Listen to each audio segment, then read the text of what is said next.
찬미 예수님. 네, 오늘은 주님 세례축일입니다. 성탄 시기를 이제 마무리 짓는 날이죠. 그리고서 우리는 이제 연중 시기를 되돌아가게 되는데요. 그래서 이 주님 세례축일을 맞이해서 이제 복음은 우리에게 예수님께 세례받는 그 장면을 이야기해주고 있어요. 근데 이 주님 세례에 대해 생각을 하면서 우리가 받은 그 세례의 의미에 대해서 다시 한번 같이 생각을 해보고 싶어요. 근데 이런 생각을 하기 전에 이제 복음서에서 들려주는 내용을 한번 이렇게 찬찬히 이렇게 생각을 하다 보면 예수님은 유아 세례를 받진 않았구나 하는 그냥 막연한 생각을 해보게 됩니다. 그러면 우리가 이제 성인 세례를 받을 때 오늘날 우리의 어떤 이런 삶의 그런 거에서 보면 뭐 세례 전에 뭐 한참 동안 예비 신자 교육 이렇게 받잖아요. 미국에서는 RCIA라고 이야기를 하는데 그런 교육도 받지 않고 예수님께서는 그냥 갑자기 버적버적 걸어와서 세례자 요한에게 세례를 받으셨습니다. 어떤 특혜가 아닐까 이런 그냥 우스갯소리로 그런 생각을 해봐요. 하느님의 아들이니까 당연히 그런 특혜 정도는 있어야 되지 않을까 하는 생각도 잠깐 해봤는데요. 여러분들 혹시 여러분들이 세례 받을 때의 모습이나 아니면 여러분들의 자녀들이 세례 받던 그런 모습이 생각이 나시나요? 사제가 이제 세례를 줄 때 성부와 성자와 성령의 이름으로 세례를 줍니다 하고 물을 3번 이렇게 붓죠. 그러면 세례자 요한이 예수님께 세례를 드릴 때는 뭐라고 얘기했을까 하는 또 그런 약간 장난 어린 그런 생각을 해보게 됐습니다.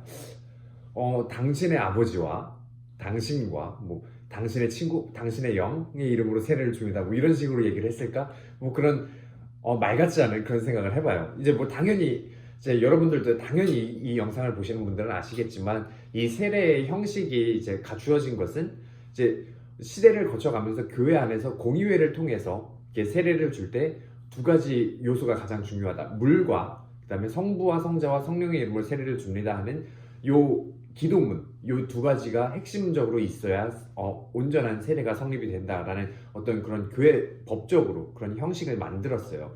그래서 당연히 예수님 시대에는 그런 어떤 특별한 형식이나 이런 게 있지 않았겠죠. 단순히 이제 물에 침례라고 하죠. 물에 3번 들어갔다 나오는 그러한 모습으로 세례가 이루어졌을 겁니다.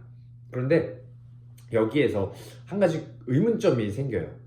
옛날부터 제가 뭐 신학생 때도 그렇고 신학생이 되기 이전에도 그렇고 이제 많은 사람들이 이렇게 궁금해하고 또 질문을 던졌던 부분이, 그러면 이 세례가 우리가 당연히 알고 있는 거는 세례가 원죄를 없애주는, 뭐 원죄를 사해주는, 원죄의 어떤 그 흐름 안에서 이렇게 내려오던 그런 죄의 그 사슬을 끊어주는 그런 효과가 있다고 이야기를 하잖아요. 그러면 예수님은 원죄 없이 잉태되셔서 태어나셨는데, 죄로부터 이제 자유로운 상태로 태어나셨는데 과연 세례를 받으셔야만 했을까? 예수님께서 왜 세례를 받으셔야 했을까? 하는 그런 질문을 우리는 신앙 안에서 많이 던져보게 됩니다. 많은 사람들이 그렇게 질문하는 모습도 봤고요. 저도 그런 질문을 던져봤고요. 그런데 제가 들었던 여러 가지 답변 중에 기억나는 것 중에 하나는 뭐 예수님이 본보기를 보여주기 위해서 이렇게 세례를 받으셨다라고 이야기를 했는데, 사실 그냥 본보기를 위해서 그냥 세례를 이렇게 받는 거하고 받는 거는 조금 어떤 타당성이 떨어지지 않나 하는 생각을 늘 했었습니다. 그러면서 저는 이게 뭐 가톨릭 교회의 가르침에서 이렇게 나오는 그런 건 아니고요. 제가 여러 가지 이런 공부한 것들과 저의 묵상과 이런 것들이 함께 녹여져서 예수님께서 과연 죄가 없으신데 굳이 세례를 왜 받으셨을까 하는 것을 이렇게 생각을 해봤습니다. 이 부분에 대해서 오늘 영상에서 함께 나누어 보려고 해요. 먼저 그러면 그 차이를 생각해 볼 필요가 있어요. 세례자 요한이 주었던 세례와 예수님께서 세례를 받으신 이후의 세례가 무엇이 달라졌는지에 초점을 맞춰서 생각해 볼 필요가 있습니다. 이제 복음서 곳곳에는 세례자 요한이 세례를 주는 그런 모습들을 묘사하고 있어요. 예를 들면 마르코 복음에서 이제 세례자 요한이 광야에 나타나서 죄의 용서를 위한 회개의 세례를 선포하였다라고 이렇게 표현이 되어 있습니다. 그래서 많은 사람들이 자신의 죄를 고백하면서 그렇게 세례를 받았다 하고 복음서는 전해주고 있어요. 그럼 세례자 요한의 세례는 주 목적이 회개를 위한 죄의 용서를 위한 회개의 세례였습니다. 죄의 용서가 주 목적이 있었다는 거죠. 그런데 예수님께서 세례를 받으신 이후에 어떻게 바뀌게 되느냐? 오늘 복음에서 이야기를 해주죠. 하늘이 열리고 성령이 내려옵니다. 예수님께서 세례를 받으심으로써 같이 세례를 받는 우리도 그렇게 열려있는 하늘로 초대된 그런 모습이라는 것을 우리에게 보여주시는 거고요. 그리고 우리도 그렇게 세례를 받음으로써 성령이 내려온다라는 것을 우리에게 말씀해 주시는 것이 아닐까 싶습니다. 그래서 예수님의 세례 때문에, 예수님의 세례를 통해서 우리가 하느님 나라에 가는 길이 열리게 된 거고요. 그리고 성령이 우리 안에 내려오심으로써 우리가 성령의 궁전으로 살아가게 되는 그런 세례의 새로운 지평을 열어주는 것이 바로 예수 그리스도의 세례가 아닐까 싶습니다. 그리고 여기에서 결정적으로 우리가 또 바라봐야 할 것은 그 다음 부분이에요. 하늘에서 목소리가 내려왔다라고 이야기를 하죠. 너는 내 사랑하는 아들, 내 마음에 드는 아들이다 하고 이렇게 이야기를 합니다. 바로 이거예요. 우리가 세례를 통해서 예수님께서 세례를 받으셨기 때문에 우리가 그 같은 세례를 받음으로써 하느님의 자녀로 태어날 수 있게 되는 거죠. 그냥 죄의 용서를 위한 회개의 세례라는 이런 일부 국한된 의미의 세례에서 하느님의 자녀가 되고 성령의 궁전이 되고 하늘나라를 향한 길이 열리는 그러한 새로운 지평이 열리는 그러한 세례로 거듭나게 되는 겁니다. 그래서 여기에서 우리가 생각해 볼 것은 그러면 어떻게 우리가 그렇게 하느님의 자녀로 살아갈 수 있을까? 우리가 하느님의 자녀라는 것을 어떻게 증거해 보일 수 있을까 하는 겁니다. 여러분들 이제 자녀들과의 관계나 아니면 부모님들과의 관계를 한번 생각을 해보세요. 어떻게 여러분의 자녀들이 여러분의 자녀라는 것을 증거할 겁니까? 아니면 여러분이 부모님의 자녀라는 것을 어떻게 증명해낼 겁니까?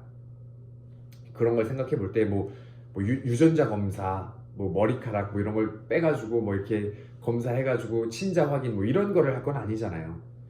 요즘에 이제 미국 예능이죠. 예능 중에 그런 게 있어요. 친자 확인 이런 거를 하더라고요. 그래서 어떤 남자든 어떤 여자든 이렇게 나와서 이 자녀가 이 사람의 친자인지 이런 거를 확인해서 이렇게 그런 커플의 그런 관계를 맺어주거나 이렇게 그런 문제를 해결해주는 그런 식의 예능입니다. 미국스럽죠. 그런데 그런 걸 보면서 여기에서 이렇게 평생 아들로 믿고 이렇게 길러왔던 이 사람이 내 자녀가 아니라는 걸 알았을 때 배신감을 느끼고 슬퍼하는 모습들도 적나라하게 이렇게 찍어주고 이런 거를 보면서 사람들은 같이 공감하기도 하고 괴로워하기도 하고 재밌어하기도 하고 다양한 반응들이 나오는 그러한 내용의 예능이에요. 그런 걸 보면서 부모와 자녀의 관계에 있어서 이 유전자만이 중요한 것이 아니구나라는 생각을 해봤습니다. 유전자 아니면 어떤 그 핏줄보다 더 중요한 것이 있죠. 바로 감정적인 교류예요. 사랑입니다. 그래서 이 사랑이 바로 이 관계를 지속시킬 수 있게 하고 더 강화시켜 주는 겁니다. 가능하게 해주죠. 그래서 이 사랑이라는 이 강한 정서적 유대에서 나온 그러한 관계는 바로 이 자녀들로 하여금 부모를 닮게 만듭니다. 피가 섞이지 않아도요. 그래서 그 부모의 행동 양식이나 식성이나 어떤 대화 방식이나 말투나 여러 가지 모든 면에서 자녀들은 부모를 닮게 되어 있습니다. 우리와 하느님의 관계도 마찬가지죠. 우리가 세례를 통해서 하느님의 자녀로 거듭나게 되었다면 우리도 하느님의 그 모든 양상을 따라 닮아야 한다는 또 다른 사명이 숨겨져 있는 겁니다. 그래서 우리의 세례 안에 하느님께서 당신의 어떤 아버지로서의 그런 사랑으로 우리를 초대하심과 동시에 당신의 아들로서 당신을 닮으라는 그러한 사명 또한 함께 부여하신 것이 아닐까 묵상해 봅니다. 그래서 나의 어떤 신앙생활이나 나의 일상생활을 함께 돌아보면서 또 나의 세례를 다시 한번 되새겨보면서 나는 얼마나 하느님 아버지를 닮은 그러한 자녀의 모습으로 살아가고 있는지도 스스로에게 물어보면서 지낼 수 있는 그런 한 주간 보내셨으면 좋겠습니다. 아멘.